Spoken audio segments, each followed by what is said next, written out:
చుట్టుపక్కల వాళ్ళు అనుభవజ్ఞులైనా సరే, వాళ్ళు మన బంధువులైనా సరే, మన స్నేహితులైనా సరే తప్పుడు నిర్ణయాలు తీసుకోవడానికి మనల్ని ప్రేరేపించవచ్చు.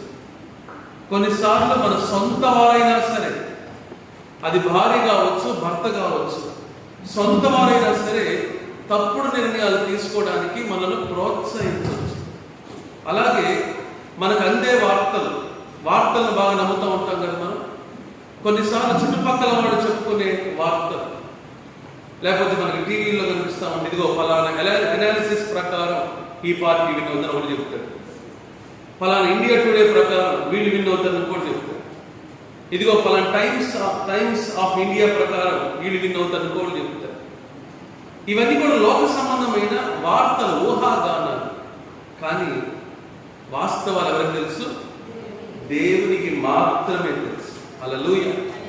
సరైన నిర్ణయం, క్షేమకరమైన నిర్ణయం, ఆశీర్వాదకరమైన నిర్ణయం అది దేవుని నుండి మాత్రమే వస్తుంది. ప్రియ సహోదర, ప్రియ సహోదరి. హల్లెలూయా.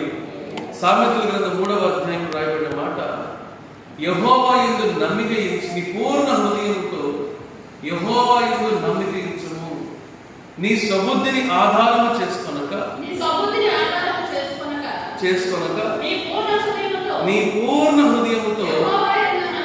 అది లోకము వేరేగా మాట్లాడవచ్చు, బంధువులు వేరేగా మాట్లాడవచ్చు, స్నేహితులు వేరేగా మాట్లాడవచ్చు, సొంత వాళ్ళు వేరేగా మాట్లాడవచ్చు, మన సొంత ఆలోచనలు కూడా వేరే విధంగా మాట్లాడవచ్చు. కానీ దేవుని యందు విశ్వాసం ఉంచి దేవుడు చెప్పింది ఎవరైతే చేస్తారో వాళ్ళకి మేలు కలుగుతుంది. ప్రియ సహోదర, హల్లెలూయా. చాలా కాలం క్రితం నేను బాంబేలో ఉద్యోగం చేస్తున్నాను. సడన్గా మరి కొన్ని పరిస్థితులను బట్టి నేను ఉపవాసం ఉండి ఉద్యోగానికి రిజైన్ చేస్తే చాలామంది చాలా మాటలు మాట్లాడారు. అంటే నేను ఎవరిని అడగల, బేసికల్గా నేను ఎవరిని అడగలేదు, ఇది కూడా నేను చేస్తున్నాను లేకపోతే ఏమంటారు ఇలాంటివన్నీ ఎవరిని తీసుకోలేదు. ఉపవాసం ఉన్నాను, ప్రార్థన చేశాను. నాకు స్పష్టంగా ఈ ప్రాంతం నుంచి నువ్వు వేరే ప్రాంతానికి వెళ్ళాలి అనే మాట నాతో ప్రభు మాట్లాడే ఉద్దేశంతో నేను రిజైన్ చేశాను. ఇలా రిజైన్ చేసినప్పుడు నన్ను చాలా వింతగా, చాలా బుద్ధిహీనంగా నా కలీగ్ అతను అన్నాడు అనమాట. అతను బ్రాహ్మణ్, నువ్వు బాగా చదువుకున్నావు కానీ చాలా తెలివి తక్కువడు రవి నువ్వు అని చెప్పాను. బాగా చదువుకున్నావు కానీ బుద్ధిహీనుడు రవి అని చెప్పాను. పర్వాలేదు అని చెప్పాను. ఆ తర్వాత మన చర్చ్ మా పాస్టర్ గారు వాళ్ళ వైఫ్ ఆంటీ అన్నారు, రవి నువ్వు కనీసం కామన్ సెన్స్ ఆలోచించలేదు. ఎంత పెద్ద కంపెనీ అది, అంత పెద్ద కంపెనీలో నుంచి రిజైన్ చేయడం అని చెప్పేసి అనేది నీ కామన్ సెన్స్ లేదు రవి అని చెప్పన్నారు. బాధపడ్డాను. ఎందుకంటే నేను నేర్చుకున్నాను వాళ్ళ దగ్గర, విశ్వాసం నేర్చుకున్నాను వాళ్ళ దగ్గర. అలాంటిది వాళ్ళ దగ్గర నుంచి ఆ మాట విన్నప్పుడు కల్లా బాధేసింది. వీటన్నిటికి తోడు అప్పుడే సాఫ్ట్వేర్ మార్కెట్ డౌన్ అవడం ఉంది. మామూలుగానే ఉద్యోగాలు రావడం కష్టం, అలాంటిది మంచి కంపెనీలో ఉద్యోగం వచ్చింది. జనాలందరూ ఉద్యోగాలు పోతున్న టైంలో నేను ఉద్యోగం వదిలేసాను. నా అంతకు నేను. అది ఇంకా అలా అనిపించుండదు చుట్టుపక్కల వాళ్ళకి. చాలా భయంకరంగా, వెరితనంగా, ఎంత పిచ్చి పని చేశాను అని చెప్పేసి అని చాలామంది చాలా రకాలుగా మరి మాట్లాడుకున్నారు. నేను జాబ్ ట్రైల్స్ కూడా వేశాను. 7,000 చేయడానికి కూడా నేను సిద్ధపడ్డాను. 7,000 కాల్ సెంటర్లో నాకు ఇంకా బాగా గుర్తు, చెన్నైలో అనుకున్నాను ఇంటర్వ్యూ వెళ్ళినట్టు గుర్తు. అది కూడా నేను ఇప్పుడు చేసింది కరెక్టా తప్ప? మరి నేను ప్రార్థన చేసినప్పుడు ఎందుకు అలా వచ్చింది? ఎన్నో ప్రశ్నలు నా మైండ్. ఇవన్నీ కాదు, ఉపవాసం ఉండి ప్రార్థన చేయాలి అని 3 రోజులు ఉపవాసం ఉండడానికి మరి పెట్టుకొని ప్రార్థన చేయడం మొదలుపెట్టాను. 2వ రోజు నాకు గుర్గావ్ అనే ప్రాంతం నుంచి, ఢిల్లీ దగ్గర అనమాట, ఢిల్లీ దగ్గర గుర్గావ్ అనే ప్రాంతం నుంచి ఒక ఇంటర్వ్యూ కాల్ వచ్చింది. ఆ ఇంటర్వ్యూ చేశాను. నా 3వ రోజు ఉపవాస ప్రార్థన అయిపోయింది. 10 రోజులకో 15 రోజులకో మొత్తం నేను సెలెక్ట్ అయిపోయాను. ఏ ఉద్యోగం అయితే వదిలేసానో దానికి రెట్టింపు చేతులతోటి దేవుడు నాకు ద్వారాన్ని తెరిచాడు. హల్లెలూయా. ఇందాక ఒక వ్యక్తిని గురించి మీద చెప్పాను, బ్రాహ్మణ్ అతను, నీకు చాలా బుద్ధిహీనుడు రవి అని చూసాను కదా. ఆ వ్యక్తి నాకు కాల్ చేసి చెప్తున్నాడు, నీ దేవుడు గొప్పవాడు రవి అంటే. హల్లెలూయా. కాబట్టి చాలాసార్లు మన సొంత ఆలోచనలు మనల్ని మోసం చేయవచ్చు. మన సొంత వాళ్ళు కూడా, మనం ప్రేమించే వాళ్ళు కూడా, వాళ్ళు చెప్పింది కరెక్ట్ కాకపోవచ్చు. వాళ్ళు చెడు ఉద్దేశంతో చెప్తారని చెప్పి నేను అనట్లేదు. ఒకవేళ వాళ్ళు మంచి ఉద్దేశంతో చెప్పినప్పుడు కూడా వాళ్ళ ఆలోచన తప్పై ఉండొచ్చు. కొన్నిసార్లు మనం వినే వార్తలు కూడా తప్పై ఉండొచ్చు. కానీ దేవుడు చెప్పే మాట అది ఎప్పుడూ స్థిరంగా నిలిచి ఉంటుంది. హల్లెలూయా. దేవుని వాక్యము కాన్స్టెంట్, వేరియబుల్ కాదు. దేవుని వాక్యం ఎప్పుడూ కూడా, ప్రభు చెప్పిన మాట, భూమి ఆకాశాలు గతించిపోవునేమో కానీ నా మాట ఎన్నటికీ గతించిపోవు. అంటే ఈ వాక్యం 2000 సంవత్సరాల క్రితం ఎలాగైతే పరిగణలోకి తీసుకోవచ్చో, 2000 సంవత్సరాలు కాదు, 40 సంవత్సరాల తర్వాత, 40,000 సంవత్సరాల తర్వాత కూడా అలాగే పరిగణలోకి తీసుకోవచ్చు. 1,00,000 సంవత్సరాల తర్వాత కూడా మనం పరిగణలోకి తీసుకోవచ్చు. భూమి ఉన్నంత వరకు కూడా వాక్యములో ఉన్న స్టాండర్డ్, వాక్యములో ఉన్న ఎసెన్స్, వాక్యములో ఉన్న ట్రూత్ లేదా సత్యము మారనే. హల్లెలూయా. ఎందుకంటే ఇది మనిషి మాట కాదు. మనిషి మాట అయితే మారుతుంది పరిస్థితులను బట్టి, రోజులను బట్టి, డెవలప్మెంట్ను బట్టి, వీటన్నిటిని బట్టి మనుషుల మాటలు అయితే మారుతాయి. కానీ సృష్టికర్త అయిన దేవుని మాట, హల్లెలూయా, ఆయన ఒక మాట చెప్పాడు అని చెప్పనంటే అది ఏ కాలంలో అయినా సరే నెరవేరు తీరుతుందంతే. హల్లెలూయా. కొంతమందికి కొన్నిసార్లు నాకే బాధ అనిపిస్తూ ఉంటుంది వాక్యం చెప్తున్నప్పుడు. నేను చెప్పే వాక్యం కొంతమంది బాగా కఠినంగా అనిపిస్తుందేమో అని చెప్పి అనిపిస్తుంది. ఇంకో పక్క అలా చెప్పను ఉండలేను నేను. ఆలోచిస్తే ఏమనిపిస్తుంది అంటే, చాలా మంది సులువైన మార్గంలో వెళ్ళడానికి ఇష్టపడతారు. కానీ ఇది కఠినంగా కనపడుతున్నప్పటికీ దేవుని పట్ల విశ్వాసంతో నువ్వు విధేయత చూపించినప్పుడు అద్భుతాలు చూస్తావు. హల్లెలూయా. అప్పుడే నువ్వు అద్భుతాలు చూడగలవు. లోకం చెప్తున్నట్టుగా కాదు, నీ సొంత ఆలోచన చెప్తున్నట్టుగా కాదు, నీ సొంత వాళ్ళు చెప్తున్నట్టుగా కాదు. దేవుడు ఏం చెబుతున్నాడు? ఇక్కడ లోక విషయంలో జరిగిన పొరపాటు అది. దైవజనుడితో పాటు నడుస్తున్నప్పుడు దైవజనుడు సలహా తీసుకోవద్దా? దైవజనుడి యొక్క దేవుని సలహా తీసుకోవద్దా? దేవుని దాకా వెళ్ళి అంత భక్తి లేదనుకుందాం పోయి, దైవజనుడు అన్నాడు కదా, అన్నా ఏమంటావన్నా, నువ్వు ఏం చేద్దామంటావన్నా, మరి ఇలాగ గొడవ పడుతున్నారు కదా, ఈ ప్రాంతం మరి చూడటానికి బాగుంది, మావిడలా చెప్తుంది ఆ ప్రాంతానికి వెళదామని చెప్పేసిందని, చుట్టుపక్కల వాళ్ళందరూ కూడా చెప్తున్నారు మరి ఇలాగ వెళదామని చెప్పేసిందని, నువ్వేమంటావన్నా అని అడిగితే ఎంత బాగుండేదో. ఎందుకంటే అబ్రాహాము ప్రార్థన చేసే గొప్ప దైవజనుడు. హల్లెలూయా. అబ్రహాము చెప్పే డెసిషన్ లోతుకు ఎంతో ఉపయోగపడేది అంటే తన కుటుంబానికి ముందు ఉపయోగపడేది. కానీ లోతు అలాంటి సలహాలు ఎవరి దగ్గర తీసుకోకపోగా ఒక రాంగ్ ప్లేస్ లో తన నివాసం ఏర్పాటు చేయడం వల్ల ఆ సొదొమ ప్రాంతానికి వచ్చిన శిక్ష ఎవరి మీదకి వచ్చింది? లోతు కుటుంబానికి వచ్చింది. ఇది ఒక పాఠం అయితే, రెండో పాఠం ఏంటి అని చెప్పనంటే, దేవుడు ఉపద్రవాన్ని తీసుకొచ్చే ముందు, తీవ్రమైన నష్టాన్ని, నాశనాన్ని తీసుకొచ్చే ముందు కొన్ని హెచ్చరికలు ఇస్తాడు. ఏమిట హెచ్చరిక అని చెప్పనంటే, శత్రువులు వీళ్ళ మీదకి రావడమే హెచ్చరిక. సొదొమ గొమొర్రా ప్రాంతాల మీదకి శత్రువులు వచ్చారు, తీవ్రమైన నష్టాన్ని చేకూర్చారు. అంత మాత్రమే కాదు, సొదొమ గొమొర్రా ప్రాంతంలో ఉన్న సంపదని మొత్తాన్ని కూడా వాళ్ళు దోచుకొని పోయారు. అంటే దొంగలు పడే ప్రాంతము, దొంగలు పడటానికి అవకాశం ఉన్న ప్రాంతము. దొంగలు ఎప్పుడు పడతారండి మీరు చెప్పండి? రాత్రి వేళ చెప్పతే పగడ కూడా పడుతున్నారు ఈ మధ్య. సో చెప్పండి, దొంగలు ఎప్పుడు పడతారు? ఎవరు లేని, అది నీ జవాబు. ఓకే, ఇంకా దొంగలు ఎప్పుడు పడతారు? అమ్మా, కరువు ఎక్కువగా ఉన్నప్పుడు. ఓకే, దొంగలు ఎప్పుడు పడతారు?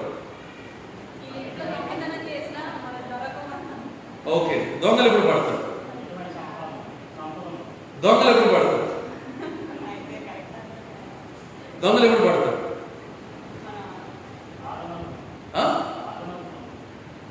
ఏంటో ఇంకొంచెం చెప్పు. ఇంకా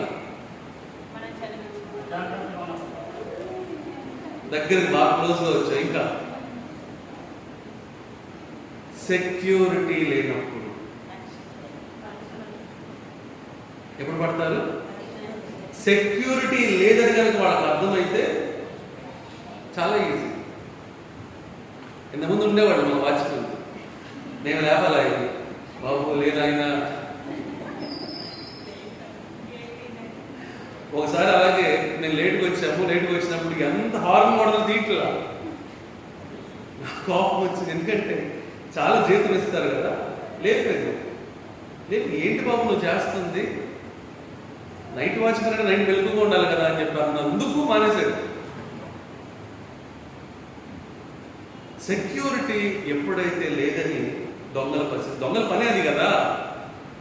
దొంగలు ఏం చూస్తూ ఉంటారు? ఎక్కడ సెక్యూరిటీ లేదు, ఎక్కడ అవకాశం ఉంటుంది, అదే వాళ్ళ ఏరియా. సొదొమ గొమొర్రా మీదకి ఎందుకు పడ్డారు వీళ్ళు అని చెప్పారంటే వాళ్ళకి సెక్యూరిటీ. ఎవరి సెక్యూరిటీ? ఆమేన్. దేవుని సెక్యూరిటీ. దేవుని వాక్యంలో 127వ కీర్తనలో ఒక మాట రాయబడి ఉంది, యెహోవా పట్టణమును కాపాడని ఎడల దాని కావలి కాయవారు. ఎంత గోల్డెన్ స్టేట్మెంట్! దాన్ని గోల్డెన్ అని పెట్టుకోవచ్చు, డైమండ్ అని పెట్టుకోవచ్చు. దేవుడు కనుక కాపుదల ఇవ్వకపోతే ఎలాంటి సెక్యూరిటీ ఉన్నా ఏది మనలా. దానికి బెస్ట్ ఎగ్జాంపుల్ ఇందిరాగాంధీ. ఎంత ఉన్నతమైన హోదాలో ఆవిడ ఉన్నారు, ప్రైమ్ మినిస్టర్ క్యాడర్లో ఆవిడ ఉండి, మరి ఆమె పడుతున్నప్పుడు ఎవరు చంపారు ఆవిడ్ని? తన సొంత సెక్యూరిటీ చంపారు.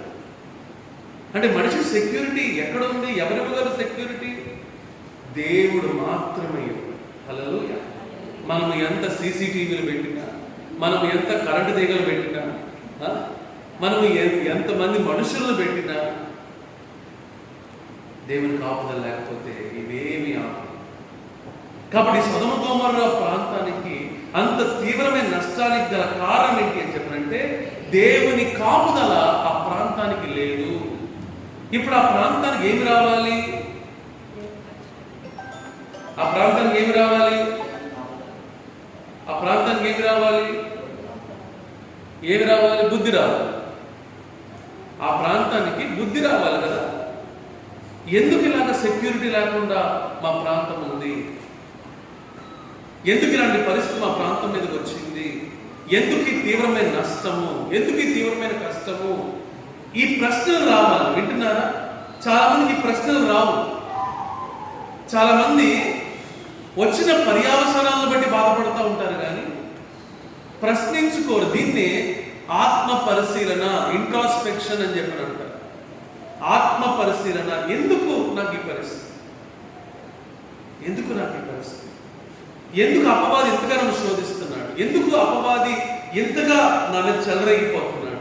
ఎందుకు నేను ఓడిపోతున్నాను? ఎందుకు నేను దోచుకోబడుతున్నాను? ఎందుకు నాకు మిగలటం లేదు? ఎందుకు నాకు ఈ దుఃఖము? ఎందుకు నాకు ఈ ప్రశ్నలు రావాలి. ఈ ప్రశ్నలు దేవుని ముందు పెట్టాలి. ఈ ప్రశ్నలు రావాలి. ఈ ప్రశ్నలు ఎవరి ముందు పెట్టాలి మనం? ఎందుకంటే మనకి జవాబు ఎవరు ఇవ్వగలరు? దేవుడు మాత్రమే ఇవ్వగలడు. దేవుడు తప్ప మన ప్రశ్నకు జవాబు ఇంకెవరు ఇవ్వలేరు.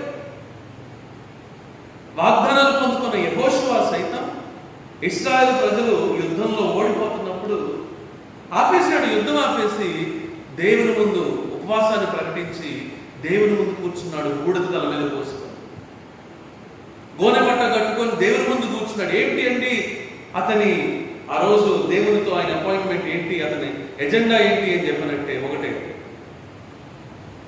ప్రభువా ఈ పరిస్థితికి వచ్చింది. హల్లెలూయా. చీఫ్ మినిస్టర్లు, ప్రైమ్ మినిస్టర్లు ఉపద్రవాలు వచ్చినప్పుడు వాడు చేసినట్టు తెలుసా? పెద్ద పెద్ద ఐఏఎస్ ఆఫీసర్స్ని కూర్చోబెట్టుకొని, ఇంటెలిజెన్స్ డిపార్ట్మెంట్ని కూర్చోబెట్టుకొని వాళ్ళు అడుగుతారు, విశ్లేషిస్తారు ప్రతిదాన్ని.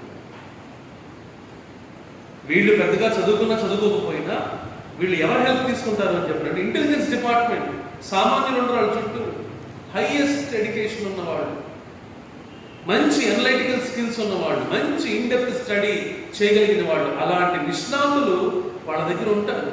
చీఫ్ మినిస్టర్ దగ్గర కానీ ప్రైమ్ మినిస్టర్ దగ్గర కానీ వాళ్ళు వీళ్ళకి ఇన్ఫర్మేషన్ ఇస్తారు. ఒక బడ్జెట్ ఫ్రేమ్ అయ్యేటప్పుడు కానీ, లేకపోతే ఏదన్నా కొన్ని పథకాలు కేటాయించేటప్పుడు కానీ ఖచ్చితంగా ఈ ఇంటెలిజెన్స్ డిపార్ట్మెంట్ వర్క్ చేస్తాం. మనకు ఇంటెలిజెన్స్ డిపార్ట్మెంట్ ఏంటి?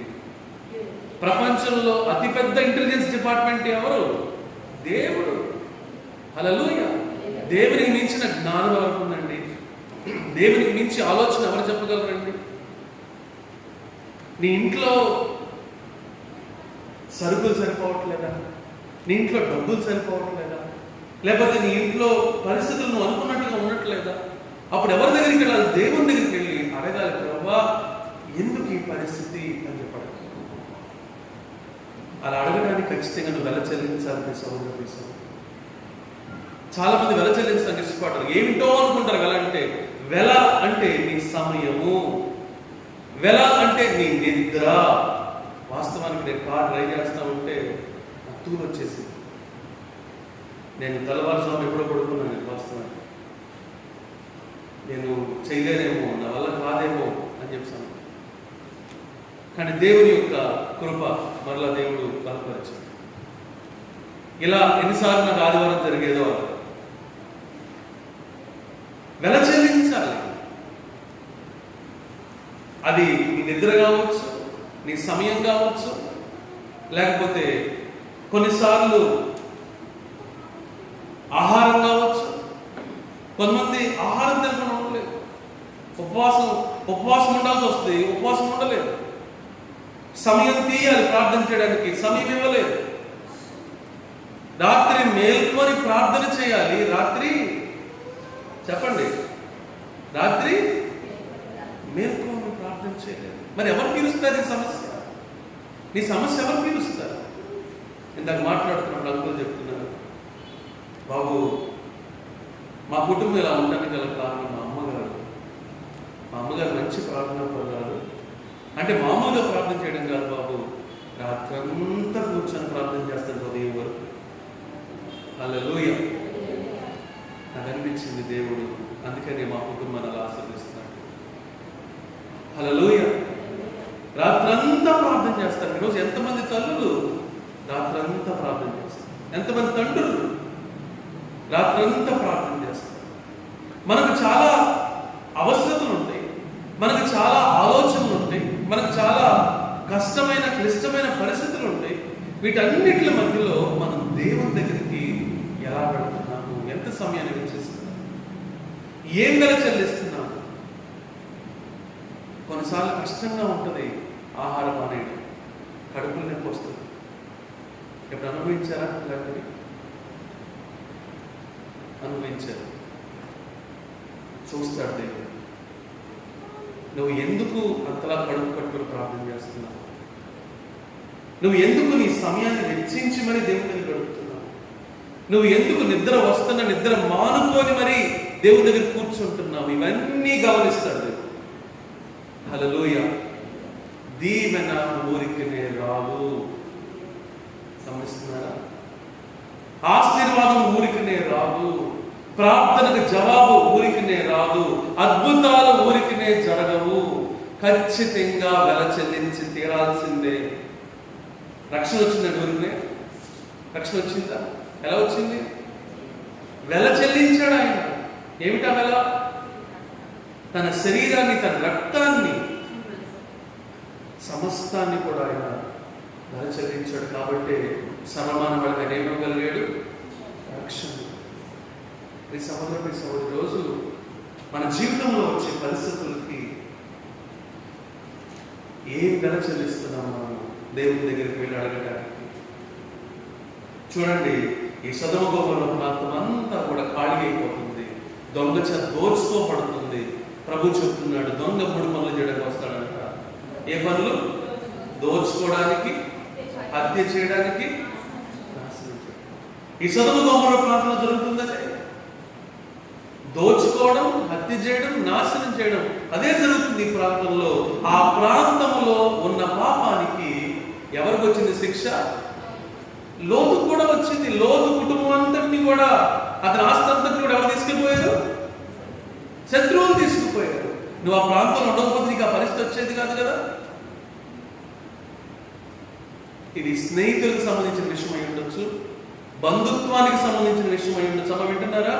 చాలా జాగ్రత్తగా వినండి. ఇవి లైఫ్ లెసన్స్. ఇది స్నేహితులకు సంబంధించిన విషయాలు అయి ఉండొచ్చు, సొంత బంధువులకు సంబంధించిన విషయాలు అయి ఉండొచ్చు, సంఘాలకు సంబంధించిన విషయం కూడా అయి ఉండొచ్చు. When you are in a wrong place, when you choose to be in a wrong place, ఒక తప్పుడు స్థలంలో నువ్వు ఉండడానికి నిర్ణయం తీసుకున్నప్పుడు ఖచ్చితంగా నువ్వు దోచుకోబడతావు, అనుమానం లేదు. అది కేవలం నీ డబ్బు మాత్రమే అని చెప్పి అనుకోమనుకో.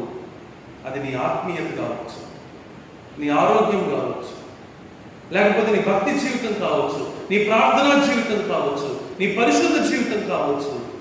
వీటన్నిటిని కూడా వదులుకోవాల్సి వస్తుంది. ఎప్పుడు? రాంగ్ రిలేషన్షిప్స్, రాంగ్ డెసిషన్స్, తప్పుడు సంబంధాలు, తప్పుడు స్నేహాలు, తప్పుడు సహవాసాలు, తప్పుడు సంఘాలు, తప్పుడు వ్యక్తులతో పరిచయం, తప్పుడు నిర్ణయాలు, ఇవన్నీ కూడా మనల్ని ఘోరమైన దుస్థితిలోనికి నడిపిస్తాయి సహోదరుడి సహోదరి. అందుకని మనం చాలా జాగ్రత్తగా అడుగులు ముందుకు వేయాలి. 13వ వచనం మనం చూసినట్లయితే ఒక్కడు వచ్చి అబ్రామునకు,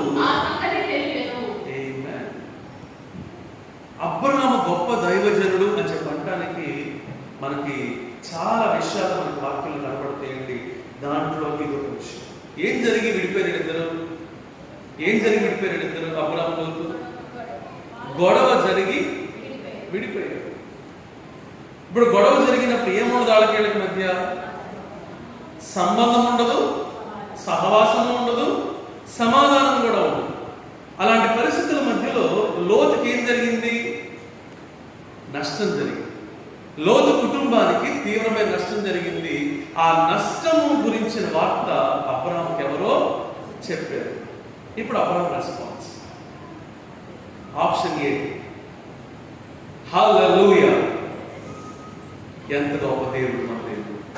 వాడు ఎందుకులే పదాలు ఇక్కడ మాట్లాడలే, కానీ వాడు నన్ను వదిలిపెట్టి వెళ్ళిపోతాడు. అసలు నేను ఎవరిని ఇలా మాట్లాడే అవకాశం ఉంది.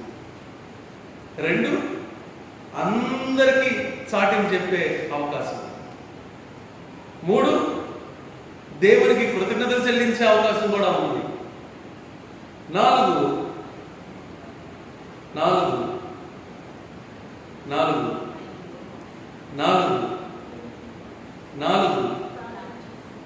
సహాయం చేసే అవకాశం. అప్పటికి ధర్మశాస్త్రం లేదు, అప్పటికి వాక్యం ఈ విధంగా ఇవ్వకూడలేదు. ఊరికినే అబ్రహాము దేవుని స్నేహితుడిగా పిలువబడలేదు. హల్లెలూయా. ఊరికినే పిలువబడలేదు, దేవుడు చూశాడు అబ్రహాము. ఒకళ్ళు వార్త ఇచ్చారు అబ్రహాముకి. ఇప్పుడు దేవుడు చూస్తున్నాడు అబ్రహామును కూడా. ఇప్పుడు అబ్రహాము ఎలా స్పందిస్తాడు? భలే అయిందని చెప్పి అంటాడా? లేకపోతే ఏం చేస్తాడు? చదువు, ఏం చేస్తాడు? అప్పుడు అతడు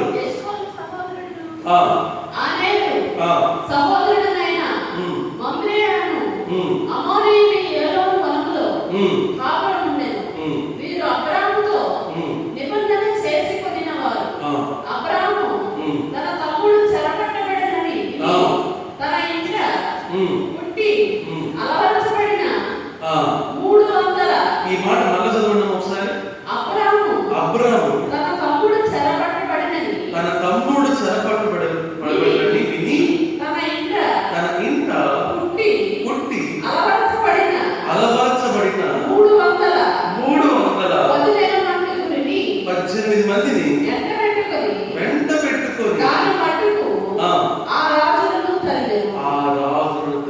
హల్లెలూయా. తనని కాదని విడిచి విడిచిపెట్టిన వ్యక్తిని అబ్రహాము విడిచిపెట్టలేదు. ఇది ఎవరి మనసు అండి? నశించిన దానిని వెతికి రక్షించిన యేసుక్రీస్తు మనసు. హల్లెలూయా, హల్లెలూయా.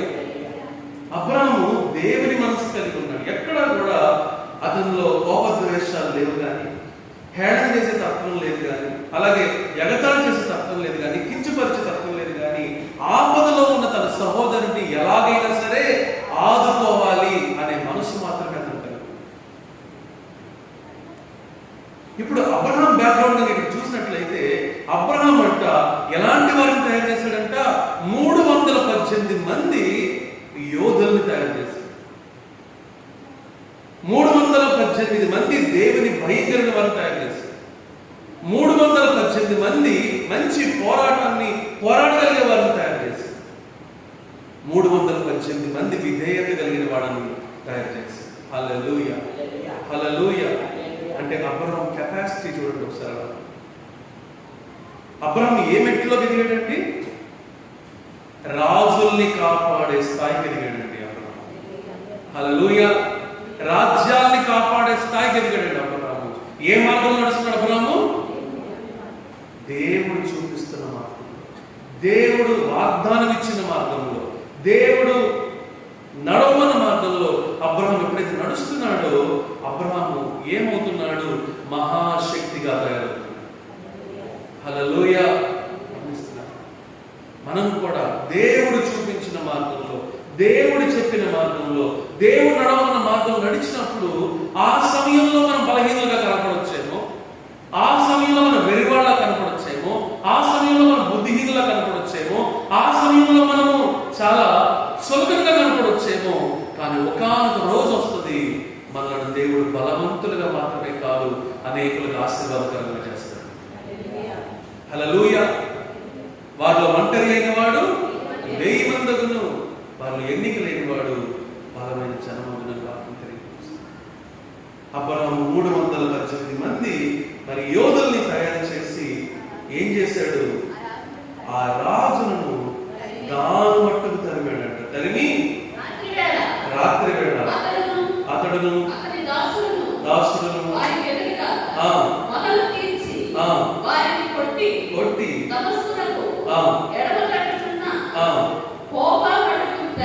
తరిమి ఆస్తి యావత్తు తిరిగి తెచ్చి తన తమ్ముడైన లోతును అతని ఆస్తిని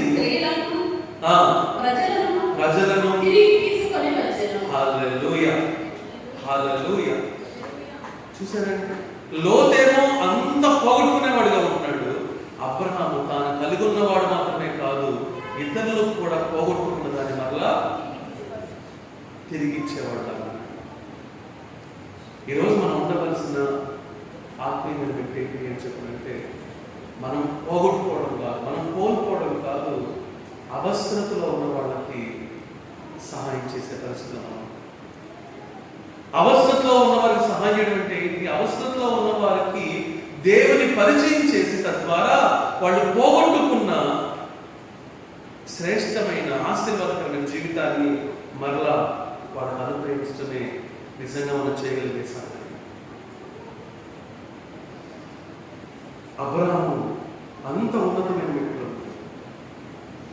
మన బంధువుల్లో ఎంతమంది ప్రభు తెలియదు, మనకు తెలిసిన వాళ్ళల్లో ఎంతమంది ప్రభు తెలియదు, మన చుట్టుపక్కల వాళ్ళలో ఎంతమంది ప్రభు తెలియదు.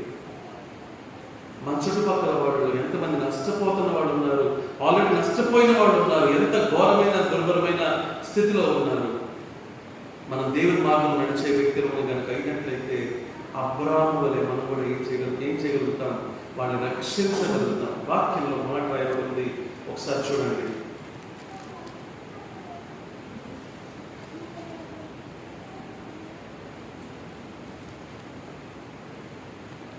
ప్రకటన ముందు ఏమి గ్రంథం అది?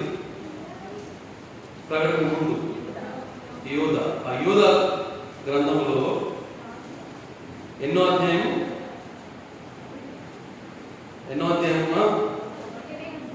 అమ్మా 4వ అధ్యాయమా? ఓకే. ఇందులో ఒక మాట ఉంది, అగ్నిలో నుండి లాగినట్టు కొంతమందినైనా లాగుని ప్రశ్న ఉంటుంది. 20 చదవండి.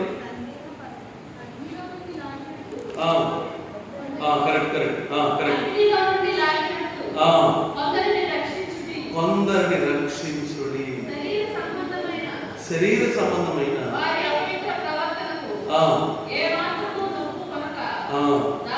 అంటే వాళ్ళ మార్గంలో మీరు నడవటం కాదు, మీరేం చేయాలి? వాళ్ళని రక్షించాలి. వాళ్ళలాగా మీరు జీవించడం కాదు, వాళ్ళు చేసేదానికి పాట పాడటం కాదు, వాళ్ళు నడుస్తున్న మార్గం నడవటం కాదు, దాన్ని ఒప్పుకొనక, అంటే వాళ్ళు చేసినట్టు ఖచ్చితంగా మనం చేయకూడదు. మరి ఏం చేయాలి? ప్రార్థన చేయాలి, ప్రోత్సహించాలి. హల్లెలూయా, హల్లెలూయా. కాబట్టి అగ్నిలో నుండి లాగినట్టుగా కొంతమందినన్నా సరే రక్షించడం మనందరి బాధ్యత. మనందరి బాధ్యత. రక్షించాలి అంటే మనకు ముందు రక్షణ ఉండాలి కదా. రక్షించాలి అంటే మనకు తగిన బలం ఉండాలి కదా. రక్షించాలి అని చెప్పాలంటే మనలో దేవుని ప్రేమ ఉండాలి కదా. రక్షించాలి అని చెప్పాలంటే మనకు ముందు దేవుని సహాయము ఉండాలి కదా. రక్షించాలంటే ముందు మనకు ప్రార్థన బలము ఉండాలి. హల్లెలూయా. మీతో ఇంతకు ముందు నేను ఒక వ్యక్తి, ఒక బ్రాహ్మణుడు గుర్గాంలో ఆఫీస్లో పనిచేసే బ్రాహ్మణ్ గురించి చెప్పినట్టు గుర్తుందా? అతని గురించి దాదాపు భారతదేశంలో చాలా సంఘాలు, నేను వెళ్ళే సంఘానికి సంబంధించిన బ్రాంచెస్ భారతదేశంలో చాలా సంఘాలకి వాళ్ళు ఇన్ఫర్మేషన్ పాస్ చేసి ఎంతో మంది ఫాస్టింగ్ ప్రేయర్స్ చేశారు. నేను మీకు కేవలం చిన్న సాక్ష్యమే చెప్పాను. ఆ సాక్ష్యానికి బ్యాక్గ్రౌండ్ ఇంతమంది ఉపవాస ప్రార్థన. కాబట్టి మనం బలపడాలి. వ్యక్తిగతంగా మనకు ప్రార్థన ఉండాలి, సంఘముగా మనకు ప్రార్థన. అబ్రాహాం ఒంటరివాడిగా 318 మంది సపోర్ట్ ఉంది అబ్రాహాం. అన్నిటికి మించి దేవుని సపోర్ట్. హల్లెలూయా. ఇప్పుడు మనం ఒంటరి వాళ్ళగా వెళ్ళమని చెప్పి ప్రభు అన్నట్ల వ్యక్తిగతమైన ప్రార్థన ఉండాలి, సంఘముగా మనలో ఐక్యత ఉండాలి, ప్రార్థన ఉండాలి, పరిశుద్ధత ఉండాలి. అందరం కలిసి దేవుని సహాయముతో కొందరినైనా రక్షించగలం. హల్లెలూయా. ఇది మన పిలుపు. ఇప్పుడు ఏం చేశాడు అబ్రహాం గారు? ఆ శత్రువులు తరమగలిగాడు, ఆస్తినంతటిని కూడా మరలా తీసుకురాగలిగాడు. ఆ ఆస్తితో పాటు స్త్రీలను కూడా వాళ్ళు దోచుకున్నారంట, ప్రజలను దోచుకున్నారంట. వాళ్ళందరినీ కూడా ఆ భయంకరమైన పరిస్థితుల నుంచి బయటికి తీసుకురాగలిగాడు. తర్వాత ఏం జరిగింది? అతడు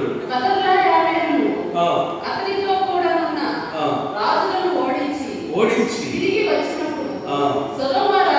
సొదొమ రాజు అతన్ని ఎదుర్కొనుటకు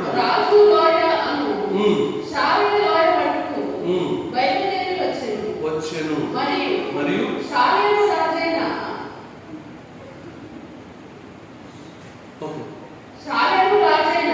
సరే, ఈ బిట్ మనం ప్రభుత్వం నెక్స్ట్ వీక్ మనం చూద్దాం. అంటే మన టైం సరిపోదేమో అంత, అంటే చాలా డెప్త్ ఉన్న మాటలు అన్నమాట ఇవన్నీ కూడా. సో స్ట్రైట్ అవే 21లో వెళ్ళిపోవాలి. 21లో సొదొమ రాజు మనుషులు నాకు ఇచ్చి ఆస్తి నీవే తీసుకోమని అబ్రాహాముతో చెప్పగా అబ్రాహాము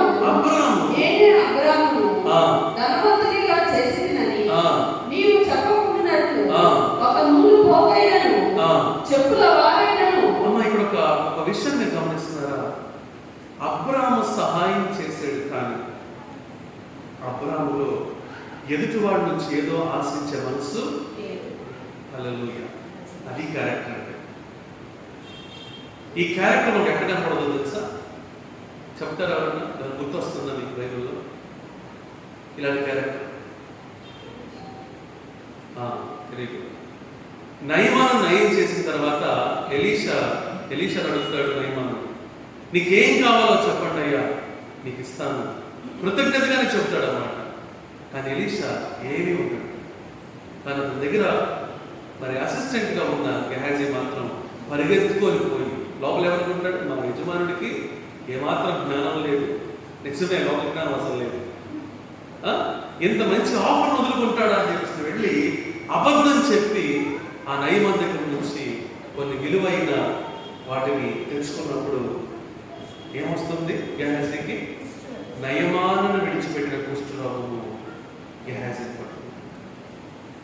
చూసారా, ఈరోజు మనం సహాయం చేస్తున్నామంటే ఏదో ఆశించుక ఎప్పుడు కూడా దయచేసి వ్యాపారం కోసం ప్రార్థనలు చేయమని. ఎప్పుడు కూడా మీరు మాకేమిస్తారు ప్రార్థన చేస్తే మీ దగ్గర చేయమొస్తుంది? ఇలాంటి ప్రార్థనలు పొరపాటును కూడా దేవుని బిడ్డల్లో నోటు నుండి రాకూడదు. ఆయన మనకు ఉచితంగా ఇచ్చాడు, మనకు ఉచితంగానే ఇవ్వాలి. హల్లెలూయా. నీకు కావాలన్న దేవుని అడుగు. ఎప్పుడు కూడా ప్రార్థనతో బిజినెస్ చేయదు. ఎప్పుడు కూడా ఎవరు అవసరతలో ఉన్నా ప్రార్థన చేయాల్సిన బాధ్యత మనకు ఉందే, కానీ ప్రార్థన చేస్తే ధనరాజు గారు ఏమిస్తారు, లేదా ప్రార్థన చేస్తే అశోక్ ఏమిస్తాడు, ప్రార్థన చేయకపోతే వాళ్ళు నాకు ఏం చేశారు, అలాంటప్పుడు అసలు ప్రార్థన చేయమా. దేవునికి అసహ్యమైన ప్రార్థన. ఈరోజు నేటి దేవుని మాట ఎంతమంది చదివారు? చదవండి, ఇప్పుడైనా చదవండి.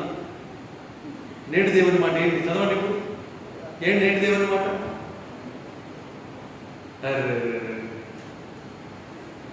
ఏముంది నేటి దేవుని మాటలో? యథార్థవంతుల యథార్థవంతుల ప్రార్థన. ఎలీషా ప్రార్థన చేస్తే అద్భుతం ఎందుకు జరిగి అనుకుంటున్నాడు? ఎలీషా మనసులో ఎక్కడా కూడా లాభాన్ని ఆశించే మనసు లేదండి. హల్లెలూయా. నేను ప్రార్థన చేస్తే అవతల వాడు నాకు ఏమి ఇస్తారా? గుర్తింపు ఇస్తారా? అవతల వాడు నాకు ఏమైనా కొనిపెడతారా? లేదా అవతల వాడు నాకు ఏమైనా చేస్తారా? దయచేసి దయచేసి అంటే ఈ మాట ఎందుకు చెప్తున్నానంటే బయట ఇలాంటివి చాలా జరుగుతున్నాయి. అవి మన సంఘానికి దూరమవునుగా. హల్లెలూయా, హల్లెలూయా. మన సంఘాన్ని ప్రభు వాక్యపు విలువలతోటి కట్టునుగాక. ఆమేన్. హల్లెలూయా. బ్రతికితే ప్రభు కోసం విలువలతోనే బ్రతుకు. పరిచయం చేస్తే ప్రభు కోసం విలువలతోనే పరిచయం చేద్దాం. వ్యాపారం చేయదు. చదవండమ్మా. యథార్థవంతుల ప్రార్థన ఆయనకు ఆనందకరమంట. ఏలియా ప్రార్థన చేస్తే ఆనందమైంది. అబ్రాహాం ప్రార్థన చేస్తే ఆయనకి ఆనందమైంది. కారణం ఏంటంటే అబ్రాహాం ఏమన్నాడు? అబ్రాహాము నేనే అబ్రాహాము ధనవంతునిగా చేసేది నీవు చెప్పకుండానట్టు నూలు పోగైనను చెప్పుల వారైనను తీసుకొనని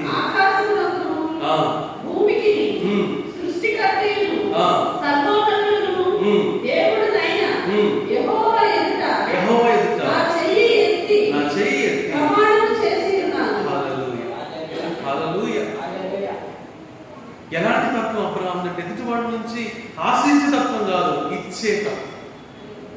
అవసరమైతే పోగొట్టుకున్న దాన్ని కూడా సంపాదించి పోరాడి ఇచ్చే తత్వం. హల్లెలూయా.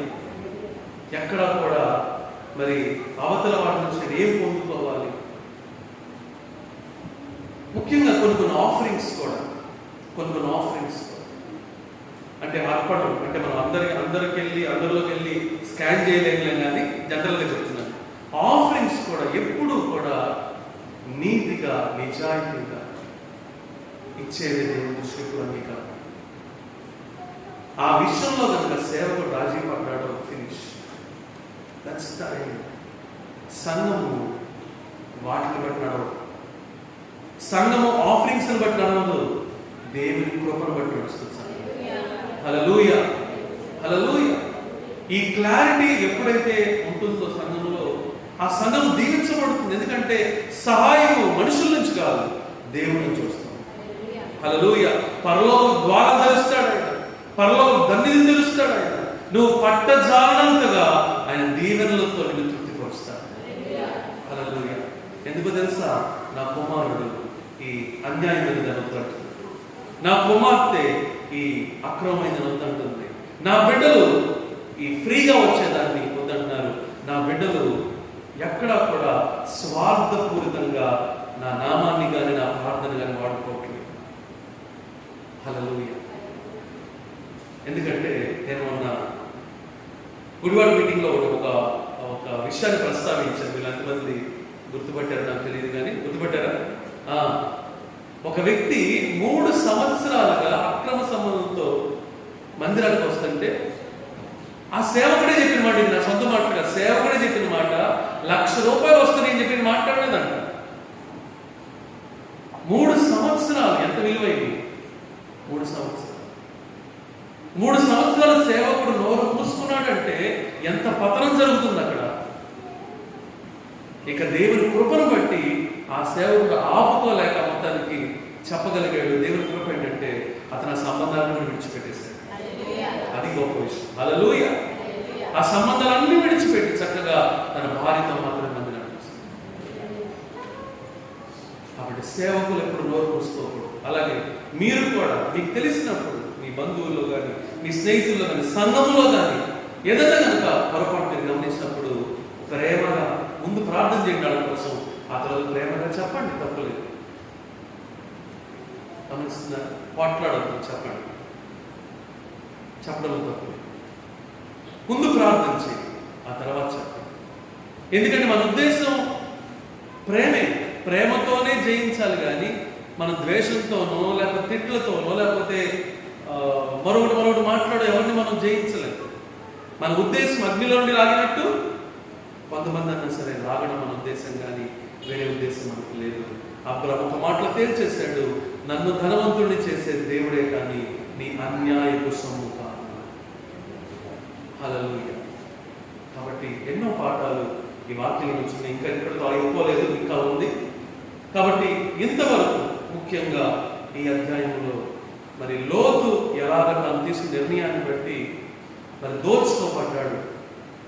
ఆ ప్రాంతం అంతా కూడా ఏ విధంగా నష్టం పాలైంది, నాశనం పాలైంది, మరి దొంగల పాలైపోయింది. అయితే మరో పక్క అబ్రాహాము ఎలాగ బలవంతుడిగా ఎదిగాడు, ఎంతమంది బలవంతుల్ని సిద్ధపరిచాడు. అలాగే విడిచిపెట్టేసిన తన నుంచి వేరైపోయిన లోతుని, అతని కుటుంబాన్ని, అతని ఆస్తిని మాత్రమే కాకుండా సొదొమ గొమొర్రా మొత్తాన్ని కూడా రక్షించగలిగాడు. హల్లెలూయా. ఇదంతా ఒక ఎత్తు అయితే అక్రమంగా అన్యాయంగా వస్తున్న లాభాన్ని అబ్రాహాము ఏమాత్రం కూడా ఆశించాడు. కాబట్టి ఈరోజు మనము కూడా దేవుడు చూపించిన మార్గంలో నడుస్తూ రోషము కలిగిన మనం ఉన్నట్లయితే నిన్ను నన్ను ధనవంతులుగా ఎవరు చేస్తారు? మనం ఆల్రెడీ ధనవంతులు అండి. హల్లెలూయా, హల్లెలూయా. ధనవంతులు చేయడం కాదు, మనం ఆల్రెడీ ధనవంతులు. ఎవరు బిడ్డలు? మనం దేవుడు. రాజులైన యాజకులు మనం, పరిశుద్ధమైన జనం మనం, ఆయన సొత్తైన ప్రజలు మనం. హల్లెలూయా. కనబడకుండా మనకు ఐడి కార్డు ఉంటుంది మెడలో, కనబడని ఐడి కార్డు ఏంటంటే దేవుని కుమారుడు, దేవుని కుమారుడు. అంతకన్నా ప్రెస్టేజ్ ఏముంది? దేవదూతలు అలాంటి వాళ్ళకి రెడ్ కార్పెట్ వేస్తాయి. హల్లెలూయా. రావట్ల హల్లెలూయా కొంతమంది. హల్లెలూయా, హల్లెలూయా. దేవదూతలు సైతం అలాంటి వాళ్ళని, దేవుని కుమారులను, దేవుని కుమార్తెలను మరి ఎంతగానో వాళ్ళు గార్డియన్ ఏంజల్స్ అంటే వాళ్ళ కాపుదలను ఇచ్చే వాళ్ళుగా ఉంటారని చెప్పి వాక్యం తెలియవస్తుంది. అంటే మనకు సైతం దేవదూతలు ఏం చేస్తాయంట? ఏం చేస్తారు దేవదూతలు?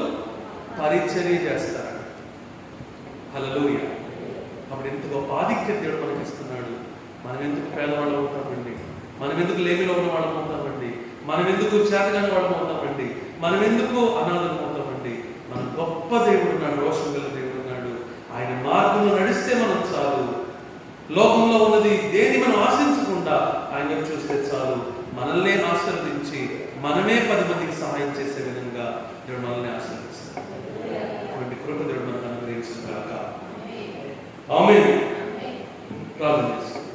మహాపరిశుద్ధుడా, సర్వశక్తి కలిగిన దేవా, ఎన్నో విలువైన పాఠాలు వాక్యం ద్వారా మీరు మాకు బోధించారని నేర్పిస్తున్నారు దేవా. ఒక పక్క లోతు నష్టాలు పాలవుతుంటే మరొక అబ్రాహాము దేవా తాను బలపడుతూ, దేవా తాను ఎదుగుతూ మరి నష్టంలో ఉన్న వారిని సైతం రక్షించడానికి, బలపరచడానికి ఎంతగానో ప్రభు ఆశీర్వాదకరమయ్యాడు. అన్యాయమైన సిరి తనకు వస్తున్నప్పుడు కూడా ప్రభు ఏమాత్రం కూడా దాన్ని అతను ఒప్పుకోలేదు. కానీ నా దేవుడి నన్ను ధనవంతులు చేస్తాడని నీవైపు చూశాడు. ఈరోజు అటువంటి మనసు, అటువంటి రోషం మాకు దయచేసి ఈ మహిమాత్మని సాక్షాత్తుగా జీవించినట్టు సహాయం చేయమని యేసు నామములో అడుగుచున్నాము తండ్రి, ఆమేన్. మన తండ్రి దేవుని యొక్క ప్రేమ, కుమారుడైన యేసుక్రీస్తు యొక్క కృప, పరిశుద్ధాత్మని కలిగిన సహవాసం ఇప్పుడు ఎల్లప్పుడూ సదాకాలం అందరినీ తోడై ఉండి మనం బలపరిచి ఆశీర్వదించును గాక.